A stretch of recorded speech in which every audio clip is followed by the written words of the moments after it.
வணக்கம்.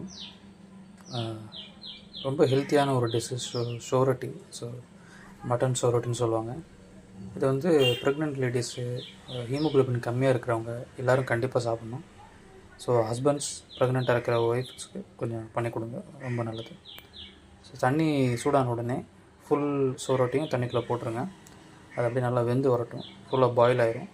ஸோ வெந்து வந்த பிறகு அதை வந்து இந்த மாதிரி குட்டி குட்டி பீசஸாக கட் பண்ணிக்கலாம். ஏன்னா நீங்கள் டேரெக்டாக ராவாக கட் பண்ணிங்க, பச்சையாக கட் பண்ணிங்கன்னா அந்த ப்ளட்லாம் அதுலேருந்து இருக்கிறது வேஸ்ட் ஆகிடும். ஸோ அதனால் இந்த மாதிரி பாயில் பண்ணிவிட்டு கட் பண்ணும்போது நம்ம பீசஸ் தனித்தனி. கடாயில் எண்ணெய் ஊற்றிக்கிட்டு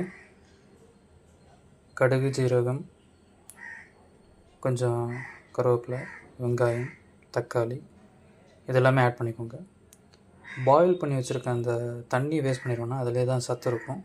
ஸோ அந்த தண்ணியை ஊற்றிடலாம். ஸோ நல்லா பாயில் ஆகி வந்த பிறகு அதில் நம்ம கட் பண்ணி வச்சுருக்கிற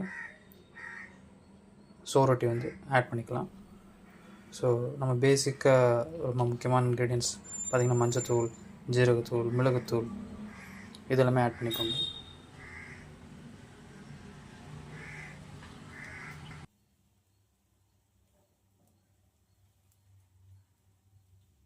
கட் பண்ணி வச்சுருக்க ஷோரட்டி ஆட் பண்ணிடுங்க.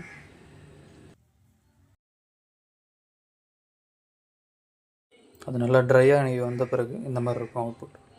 ஸோ ரொம்ப ஹெல்த்தியான டிஷ், ரொம்ப சிம்பிளாக பண்ணிடலாம். ட்ரை பண்ணி பாருங்கள். தேங்க்யூ.